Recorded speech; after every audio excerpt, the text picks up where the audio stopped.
I had some errands to run that were going to put me in the vicinity of one of my favorite thrift stores, so of course I stopped.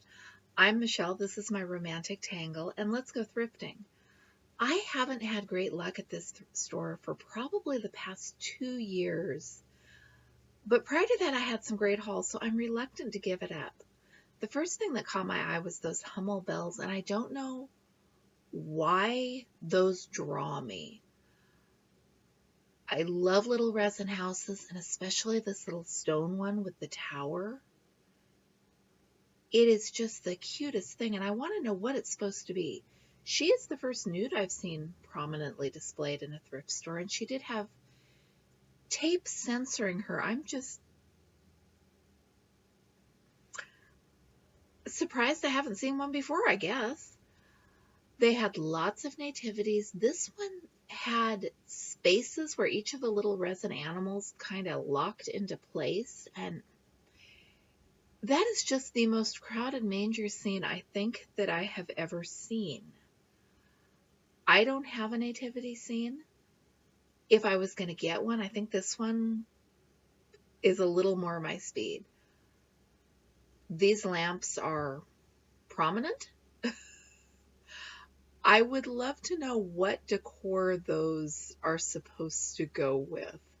They definitely catch your eye from across the room, even in a crowded thrift store. And I don't dislike them, I'm just wanting to know what they go with. I look at the vases now. I never used to look at the vases, but recent developments with the hobnail milk glass have got me looking every time, and I obviously have to educate myself about the difference between vases and candle holders. And there's a hobnail milk glass vase that I did not see while I was standing there. I'm going to have to start looking for those vases like my son looks for cornucopias. Look at the boat. Growing up, everybody had these brass boats, and I've never seen one that's blue like that. So it's got me wondering, did it come that way or did somebody repaint these? Because if they repainted those, I love it. I don't know what this is, but I want it. It has to be some kind of adding machine, bookkeeping thing. I don't know, but it's neat. I am drawn to this old tech, and I have 3 sons who are also drawn to the old technology, so it makes for a dangerous combination.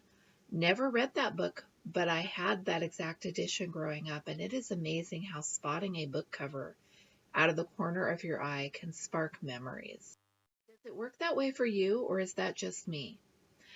I checked out the craft section before I left, and lots of rubber stamps. Apparently someone had just donated a collection, but they've kind of scrunched the craft section down to make room for the Christmas stuff, and there really wasn't much of anything fun to be found.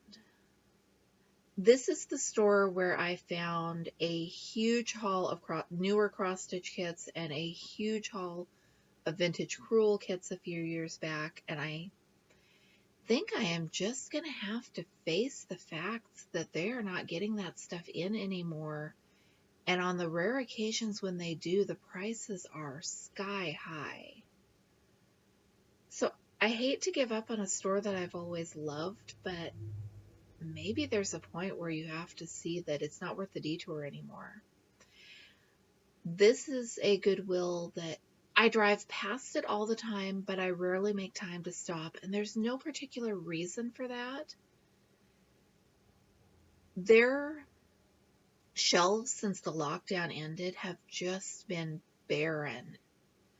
Now, I say that based on the fact that I've only been in here 3 or 4 times, but I don't know why they are so empty. And I asked about it if it was a safety issue, and they said it's not, so I'm just confused, because you would think with the line of cars that you can see donated in that parking lot, there'd be more stuff. I love the SS Cookie Hut, but whoever designed that does not have a large family. There is not enough room for cookies in that cute cookie jar. Something old and vintage and pretty. And when I'm thrifting, I am always looking. I window shop for the old and vintage and pretty.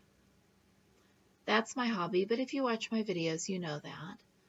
An unfinished ceramic piece. This is just bisque, and I hope that mixed in there with all the cooking stuff, it goes to the person who knows what it is and knows how to finish it. That is really pretty. I can see a lot of potential there. I don't do ceramics, though. I mean, Mom does. She has the paints and the kilns and a biscup. I stop and cross aisleways for biscups because something about them calls to me.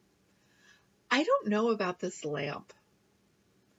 I should like it, but I don't. Do you remember the fad? I think it was the early 90s where they were taking those old plastic horses from the frames with the springs and repainting them as carousel horses.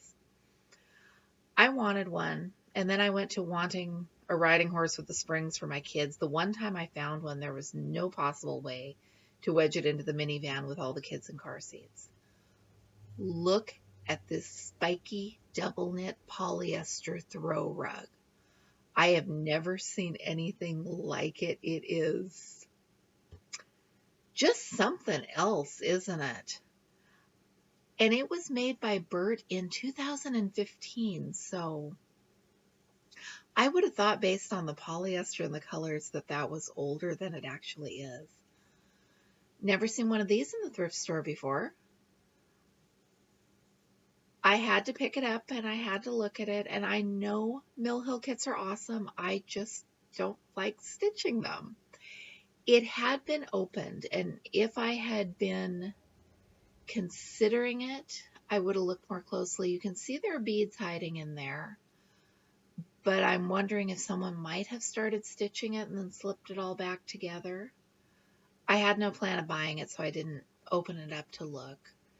This is exactly the kind of vintage crewel kit that I love to collect, but for some reason this one on this day just didn't quite float my boat.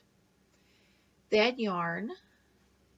It was pretty yarn and nice yarn, but again, you've got thrift store yarn priced a lot higher than it would have been on clearance at Hobby Lobby, and lots of Christmas fabric.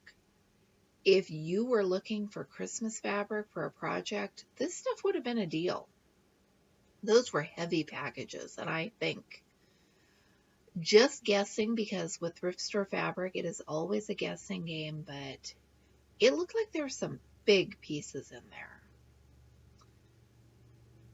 And here's another one that was I like they were sorted and labeled as Christmas fabric. So whoever wants them can find them. I know what they are, and that is fantastic. Okay, this is the vase that is the one that is in every store.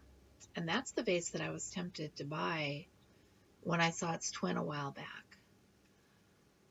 I desperately need to replace the purse that I've been carrying since my daughter's wedding last year. The strap has now broken twice, and I have repaired it twice. And look, I am standing in the place where all of the purses are, but I could just not work up the enthusiasm to sort through them and try to find what I wanted. I actually did look at Target the other day, but thrifted purses are way more my speed. I'll have to get my daughter to come with me.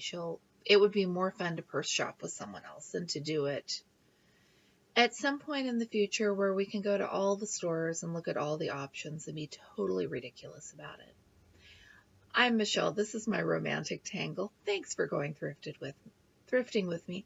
Let me know, was there anything you spotted that you would have brought home? Have you found anything great lately?